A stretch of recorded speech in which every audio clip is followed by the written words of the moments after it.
நீங்கள் already step number 7 video பார்த்துருப்பீங்க. Samples எப்படி வாங்குறது அப்படின்னு சொல்லி. இப்போ ஸ்டெப் நம்பர் 8ல் அந்த சாம்பிள்ஸுக்கான பேமெண்ட் எப்படி பே பண்ணுறது அப்படின்றத நான் சொல்கிறேன். பேமெண்ட் அப்படின்றது நீங்கள் நேரடியாக இம்போர்ட் பண்ண போகிறீங்கன்னா நீங்கள் த்ரூ பேங்க் மூலமாக தான் நீங்கள் பேமெண்ட் பண்ணணும். அதான் லீகல் ப்ரொசீஜர். அதாவது நீங்கள் உங்களுடைய ஐஇ கோடு மூலமாக இல்லாட்டினா நீங்கள் பர்சனலாகவோ நீங்கள் பே பண்ணுறீங்கன்னா த்ரூ பேங்க் மூலமாக உங்களுடைய சப்ளையருக்கு பே பண்ணுங்கள்.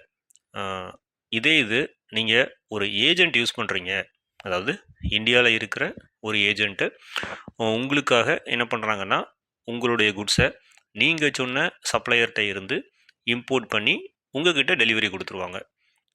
அதுக்கு நீங்கள் பேமெண்ட் யாருக்கு பண்ண வேண்டியதாக இருக்கும்னா அந்த ஏஜெண்ட்டுக்கு பே பண்ண வேண்டியதாக இருக்கும். இந்தியாவில் இருக்கிற அந்த இம்போர்ட்டிங் ஏஜெண்ட்டுக்கு பே பண்ண வேண்டியதாக இருக்கும். அப்போது பேமெண்ட் அப்படின்றது லீகல் ப்ரொசீஜர் என்ன அப்படின்னா நீங்கள் பேங்க் மூலமாக பே பண்ணுறது தான். இதை நல்லா அண்டர்ஸ்டாண்ட் பண்ணிக்கோங்க.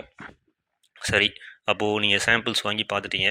இப்போ உங்களுக்கு அந்த சாம்பிள்ஸ் செட் ஆகிட்டு அப்படின்னு வச்சுக்கோங்க. அப்போது நீங்கள் என்ன பண்ணுவீங்க, பல்காக ஆர்டர் ப்ளேஸ் பண்ணுவீங்க.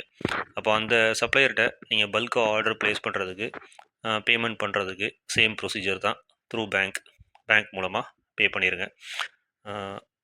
நான் என்ன சொன்னனோ அதே தான். அதாவது நீங்கள் நேரடியாக இம்போர்ட் பண்ணுறீங்க அப்படின்னா ஐஇ கோடு மூலமாக, உங்கள் ஐஇ கோடு மூலமாக நீங்கள் இம்போர்ட் பண்ணுறீங்கன்னா நீங்கள் பே பண்ண வேண்டியது த்ரூ பேங்க் மூலமாக பே பண்ணணும். இது நீங்கள் ஏஜெண்ட் யூஸ் பண்ணி நீங்கள் இம்போர்ட் பண்ணுறீங்க அப்படின்னா நீங்கள் அந்த ஏஜெண்ட்டுக்கு பே பண்ணணும்.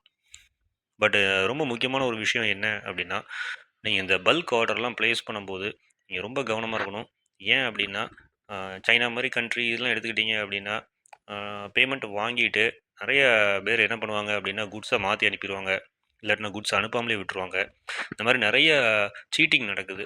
அதனால் நீங்கள் நேரடியாக விசிட் பண்ணுறதுக்கான ஒரு கெப்பாசிட்டி உங்களுக்கு இருக்கணும். டைரெக்டாக விசிட் பண்ணுங்கள். அப்படி நேரடியாக விசிட் பண்ண முடியல அப்படின்னா உங்களுக்கு தெரிஞ்ச ஒரு நபர் யாராவது அந்த கண்ட்ரியில் இருந்தாங்க அப்படின்னா அவங்க உதவி மூலமாக நீங்கள் அவங்களுடைய கண்காணிப்பில் நீங்கள் இறக்குமதி பண்ணுங்கள். அப்படி இல்லாட்டினா ஒரு நம்பிக்கைக்குரிய ஒரு ஏஜெண்ட்டு அந்த கண்ட்ரியில் இருந்தாங்க அப்படின்னா அவங்களுடைய உதவி மூலமாக நீங்கள் இம்போர்ட் பண்ணுங்கள்.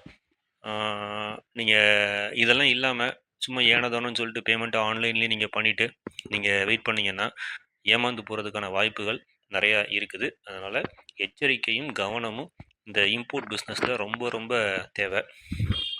மெயினாக பார்த்தீங்கன்னா இது நான் பிகினருக்காக நான் சொல்கிறது. ஏன்னா பிகினர்ஸ் நிறைய பேருக்கு தெரியாது, இன்டர்நேஷ்னல் பிஸ்னஸில் எந்த அளவுக்கு சீட்டிங்லாம் நடக்குது அப்படிங்கிறது தெரியாது. அதனால் என்னுடைய இந்த வீடியோ பார்க்குற எந்த ஒரு பிகினரும் ஏமாந்துடக்கூடாது. அதனால் ஆன்லைனில் வீடியோ அனுப்புகிறாங்க, வாட்ஸ்அப்பில் வந்து பேசினாங்க, எல்லாமே எங்களுக்கு காமிச்சாங்க, அவங்களுடைய ஃபேக்ட்ரி காமிச்சாங்க, அதை காமிச்சாங்க, இதை காமிச்சாங்கன்னு சொல்லிவிட்டு முழு பேமெண்ட்டையும் யாருக்கும் பண்ணிடாதீங்க. நீங்கள் பேமெண்ட் பண்ணுறதுக்கு முன்னாடி பல மடங்கு யோசிக்கணும். நான் சொன்ன அந்த ஒரு விஷயங்கள் தான். நம்பிக்கைக்குரிய ஒரு ஏஜெண்ட் அங்கே இருக்கணும் அந்த கண்ட்ரியில்.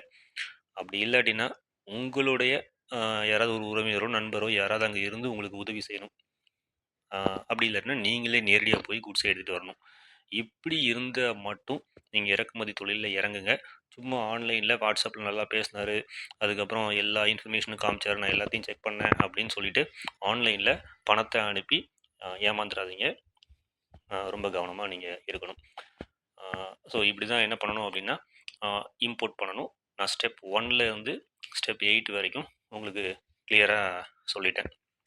இப்போ இதில் முக்கியமாக என்ன யாரெல்லாம் தேவை, யார்கிட்டலாம் நீங்கள் வந்து டிஸ்கஸ் பண்ண வேண்டியதாக இருக்கும்னா மெயினாக அந்த C&F ஏஜென்ட் இருக்காங்க பார்த்தீங்களா, ஷிப்பிங் ஏஜென்ட்டு.